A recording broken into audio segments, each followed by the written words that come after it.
Ladies and gentlemen, Please welcome.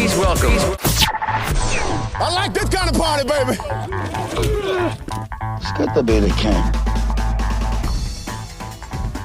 Mike Damergis along with the King, Scott Engel, for Week 11 in the NFL for the King and I podcast, and some big games coming up, and teams are going to determine where they are in these final weeks of the season, Scott. Yeah, well, good to be back with you, Mike. For those of you listening for the first time, Mike was my original producer on Sirius XM Fantasy Sports Radio, the guy that nicknamed me the King and a veteran broadcaster in his own right. Yeah, we're kind of getting closer to the playoffs, but it's still very hard to get a beat on who the top teams are. Like Baltimore 1 week they'll look like the top team in the league, then the next week they'll lose to Cleveland. San Francisco lost 3 straight at one point.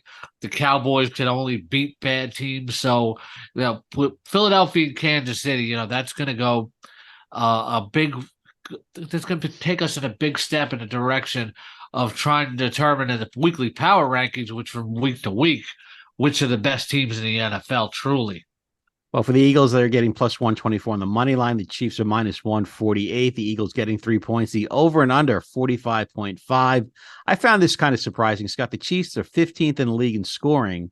And for the Eagles, the last 2 wins were kind of close against Washington and Dallas. And the Eagles have scored at least 23 points in all their games except for the loss against the Jets.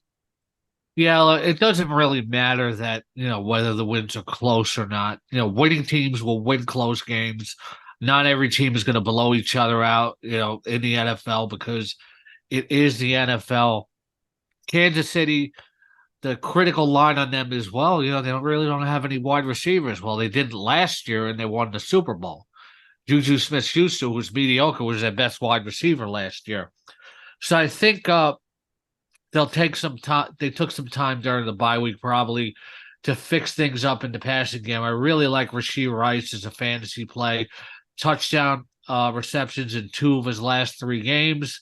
And the Eagles, even though they acquired Kevin Byard, who allowed the most fantasy points per game to opposing wide receivers and the most receiving touchdowns, even if he's not top 3, Mahomes still is top 4 start this week. Obviously, Kelsey, a must start. I don't got to tell anybody that. Isaiah Pacheco has averaged 104.3 scrimmage yards in his last 4 primetime games. Good shot to get in the end zone on the other side of the ball. You got a lot of must starts and Hurts. You got Swift. You have AJ Brown.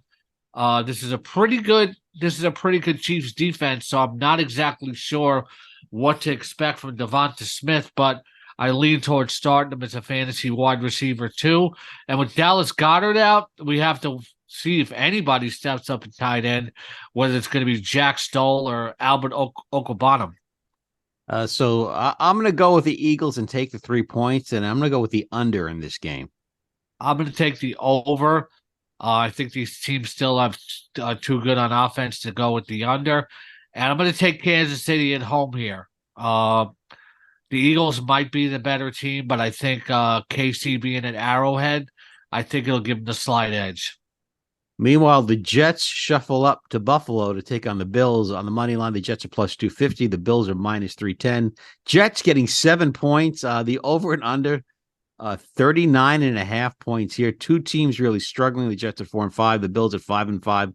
Allen, 11 interceptions on the season, 3 fumbles lost.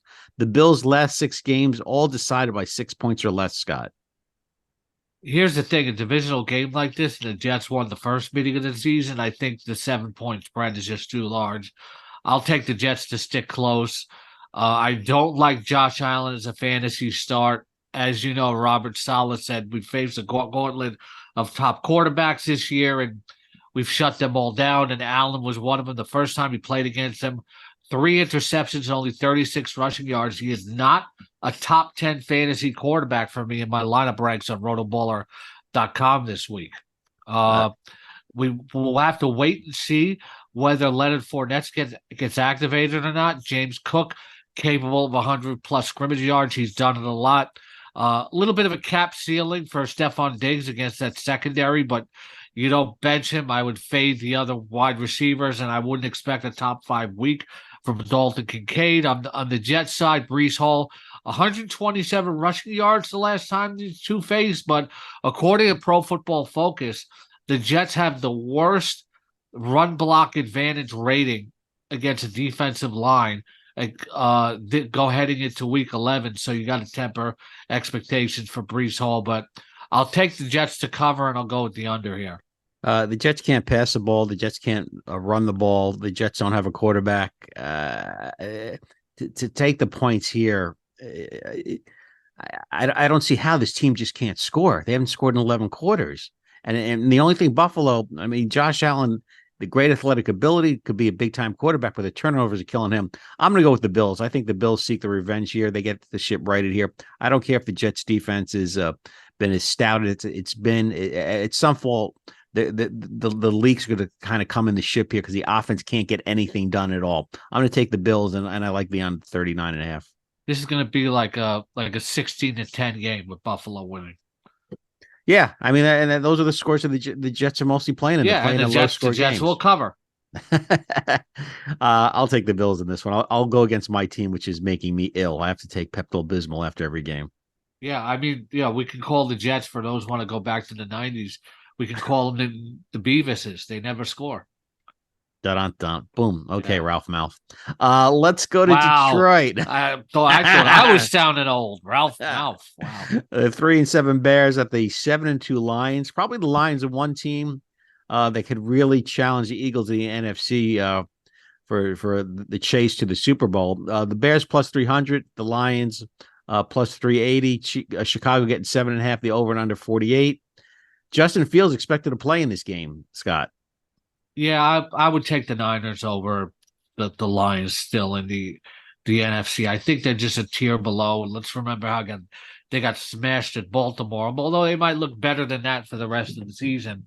Jared Goff is always a great fantasy option at home. 31 of his last 41 touchdown passes, the last 43 touchdown passes at Ford Field. Top 6 fantasy quarterback for me this week. I would definitely start him over Josh Allen and some other notable fantasy quarterbacks. Both running backs are good starts against the Bears. Jahmyr Gibbs, David Montgomery. Right now, Amon-Ra St. Brown is playing like a top 3 fantasy wide receiver. Keep an eye on Donovan Peoples-Jones to see what his role starts to become, as he should be active as a Lion for the first time this week. Bounce back performance from Sam Laporta. Justin Fields playing really well before the thumb injury. People asking me fantasy-wide, you worried about him? I'm like, no, it's not a physical thing where he's recovering from like a hamstring or something like that. It's just about being able to grip and rip it. And the Bears would not bring him back before he was ready to do that. So I expect him to be just fine. High-end fantasy quarterback 2 at least. DJ Moore should play better with him in the lineup. We have to wait and see how the running back situation works out with Khalil Herbert and Deontay Foreman. Cole Kmet is a decent start. But again, too big of a spread for a divisional game here. I'm gonna lay the points with the Bears. I agree with that. I'll lay the points as well, and I'm gonna go with the under 48. Moving along. I don't think I ever go an under with the Lions at home. Okay. All right. Yeah. Well, all right. There you go. They can get to 30 easily by themselves. Let's shuffle off now to Cleveland, where you like to shuffle a lot. That's a seismic second proportion. Time you said it. Yeah, seismic proportion of news here with Deshaun Watson out for the season with a shoulder injury. A lot of money Cleveland spent on that quarterback, and now they're going to have to go with DTR as a starting quarterback as the 6-3 Browns take on the 6-3 Steelers. Kenny Pickett's a disaster. 6 touchdowns, 4 interceptions. How the Steelers are 6-3. Pittsburgh getting 1 point, -102 on the money line. The Browns are -118. The over and under in this, Scott, 33. The lowest of the week, yeah. 33. Yeah, which means it's also not going to be a great fantasy game. How the Steelers in 6-3? Nobody can tell me that Mike Tomlin's not a great coach, to get this team to 6-3. Jaylen Warren is now the starter running back, looking for his 3rd straight game of 100+ yards from scrimmage. But I don't think he has upside in this game, a decent floor. Deontay Johnson, last time he faced this team at home, 8 catches for 84 yards. You can accept about the expect about the same thing, but there's not a lot going on offensively or fantasy-wise. Start both defenses, obviously, especially Pittsburgh. There's a Myles Garrett, TJ Watt kind of game. The last time the DTR played a full game, Amari Cooper had 1 reception. The only decent play fantasy wise is Jerome Ford, who could still get a lot of volume and has 75 plus scrimmage yards in 4 of his last 5 games. But I'm actually comfortable going with the under here. I'll agree with you. The under, the points. I mean, you could go either way. This game's going to be decided by a field goal. I'll take Pittsburgh because I don't like. But you can't always assume the backup quarterback stinks. But to ask Dorian Thompson-Robinson, inexperienced to go against that aggressive Pittsburgh front, they shut down Will Levis after he threw 4 touchdowns against the Falcons. It's not a good look for an inexperienced quarterback to face this Steelers defense, which is not good against the run. It's not shut down, but they're very aggressive. Let's ride them while they're hot here. The 6-4 Vikings taking on the Broncos. Minnesota's won 5 in a row. The Broncos have won 3 in a row. The Vikings plus 110, getting 2 points, over and under 43. The Broncos minus 130 on the money line here. Joshua Dobbs, who saw this coming in Minnesota after Kirk Cousins went down? Yeah, I guess the episode of A Football Life, Joshua Dobbs, is in production already with the way this guy's played. But the Vikings have won 5 straight, but I think it ends here. And I'll take Denver to cover at home. They've won 3 straight. Then they've beaten Kansas City and Buffalo, which is kind of overrated, but still, shows that they're good. They ended a long losing streak to the Kansas City Chiefs. Russell Wilson is not as the same quarterback he used to be, but it's taken a while. But Sean Payton, by week 9, was finally getting Russell Wilson to look something like his old self again. And, that means a lot because he was able to lead a game-winning drive. Russell Wilson, before last year, always loved to play in primetime, and he won in primetime last week. Before he started in Denver, he was 29-11 in national TV games. He has the second most game-winning drives and the most fourth-quarter comebacks of any quarterback in history. And, he can still be nimble and make some creative plays, even though he's not as dynamic as he used to be. And it looks like the offense is fitting better together. Give me the Broncos to cover it on the money line here if you want to lay 2 units on the money line. Josh Dobbs, adequate passing stats, but he can't. I don't really think he can keep up a string of 4 consecutive games with a rushing touchdown. Not in my top 15 fantasy quarterbacks. Ty Chandler might start at running back. A lot of people want to start him in fantasy, but average less than 3 yards a carry in the preseason, and only 45 yards on 15 carries last week. Even though the matchup is good, I wouldn't be surprised if Kenny Ngua would actually outplay him this week. Hawkinson's going to get his. Doesn't look like Justin Jefferson's going to play. I like the Broncos here. The Broncos right now are the team that no one wants to face, not the Vikings.